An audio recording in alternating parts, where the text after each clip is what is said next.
الحمد لله رب العالمين والصلاة والسلام على خير خلقه محمد وعلى آله وأصحابه أجمعين. بسم الله الرحمن الرحيم. يا أيها الذين آمنوا اركعوا واسجدوا واعبدوا ربكم وافعلوا الخير لعلكم تفلحون. وقال الله تعالى في مقام آخر سورة آل عمران: ولتكن منكم يدعون إلى الخير ويأمرون بالمعروف وينهون عن المنكر ويسارعون في الخيرات وأولئك من الصالحين. صدق الله العظيم. رب اشرح لي صدري ويسر لي أمري واحلل عقدة من لساني يفقهوا قولي.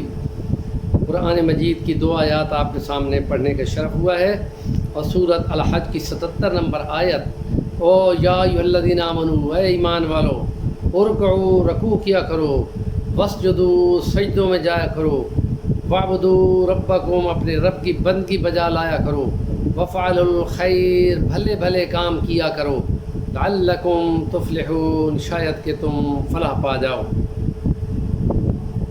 اس میں رکوع کا ذکر ہے، سجود کا ذکر ہے، عبادت کا ذکر ہے۔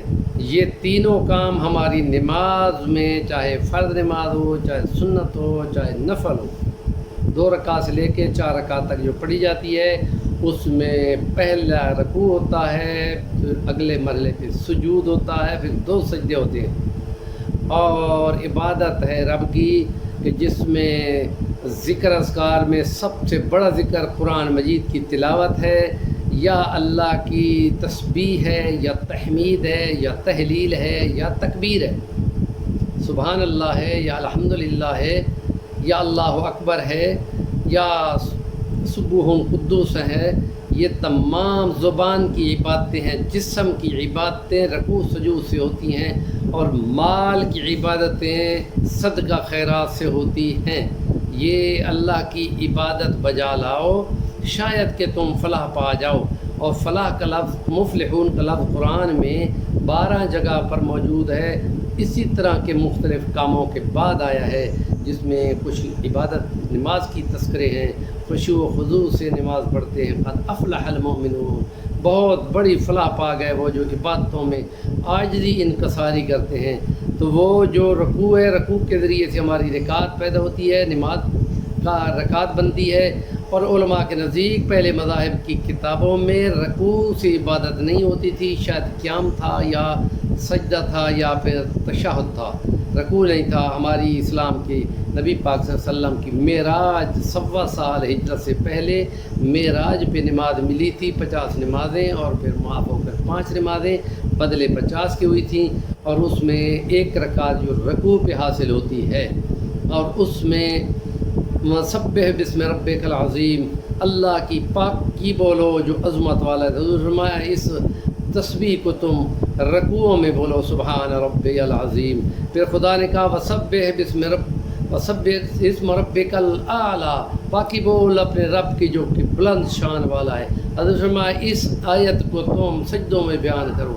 ہم بولتے ہیں سبحان ربی الاعلیٰ، کہ ایک صحابی نبی کریم صلی اللہ علیہ وسلم کے پاس بڑا التجا کے انداز میں پہنچتا ہے اور کہتا ہے یا رسول اللہ، میں چاہتا ہوں کہ قیامت کے دن اگلے جہان میں آپ کے ساتھ جنت میں ہوں۔ آپ صلی اللہ علیہ وسلم آسانیاں بتانے والے تھے، خوشخبریاں بتانے والے تھے، تنگیاں بتانے والے نہیں تھے، اور نفرتیں بشارت دینے والے تھے، نفرت دلانے والے میں سے نہیں تھے۔ اس لیے آپ نے فرمایا وہ تمہاری بات تو ٹھیک ہے، بھلا تم کوشش کرو سجدوں کی کثرت سے یہ میرے ساتھ مل کر عبادت کے درجوں تک پہنچنے میں سجدوں سے زور لگاؤ، اور اس مرحلے پر آ جاؤ کہ نبی کریم صلی اللہ علیہ وسلم ساری رات کھڑے کھڑے آپ کے پیر سوج جاتے تھے، ورم کر جاتے تھے، حالانکہ آپ نبی کریم صلی اللہ علیہ وسلم کے لیے کیسی خوشخبری آئی ہوئی تھی۔ تو اس لیے دوسری آیت میں فرمایا کہ وَلْتَكُن مِّنكُمْ، تم میں سے چاہیے ایک جماعت ہو جو نیکی کا حکم دے اور برائی سے روکے اور بھلے بھلے کام کرے۔ اور یہی تو لوگ ہیں جو نیکی کے کاموں کی کوشش کرتے ہیں، جو سارعون فی الخیرات، سرعت کرتے ہیں، تیزی کرتے ہیں بھلے کاموں میں، اور سستی نہیں کرتے، تیزی کرتے ہیں، بھاگ دوڑ لگائے رکھتے ہیں۔ اولئک من الصالحین، یہ نیک بننے والوں میں سے، کام والوں میں سے یہ ایک کام ہے۔ جیسے لوگ عموماً لڑائی کر جاتے ہیں تو نبی کریم صلی اللہ علیہ وسلم کی تعلیمات میں ہے کہ جو لوگ صلح کرا لیتے ہیں ان کا قد کاٹ بہت اونچے درجے کی عبادت گزاروں، راتوں کی عبادت دن کے روزے رکھنے والوں کے برابر جا لگتا ہے. یعنی یہ اتنا بڑا کام ہے کہ جو ان کو اتنی شان پہنچا دیتا ہے. جا کے نبی کریم صلی اللہ علیہ وسلم نے فرمایا کہ تم لوگوں کو راضی نہیں کر سکتے کھلا کھلا کر پلا پلا کر، بلکہ تم خوش اخلاقی کے ذریعے سے ہنس کر کھلے چہرے کے ساتھ ہنس کر مسکرا کر یہ مقام حاصل کر سکتے ہو. اور اس لیے کہ آپ نے فرمایا تھا کہ اعلیٰ اخلاق والا، عمدہ بولنے والا ایک اچھے عبادت گار کے برابر قد جا نکالتا ہے.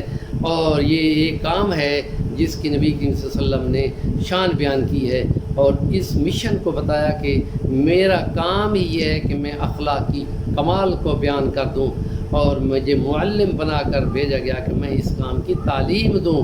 اور اس لیے آپ نے فرمایا، حدیث مبارکہ ہے، حضرت انس بن مالک کے ذریعے سے زیادہ تر اصحاب نے اس کو بیان کیا ہے کہ آپ نے فرمایا یسرو آسانی دیا کرو، ولا تعسرو تنگیاں نہ دیا کرو، بشرو خوشخبری دیا کرو، ولا تنفرو نفرتیں نہ دیا کرو.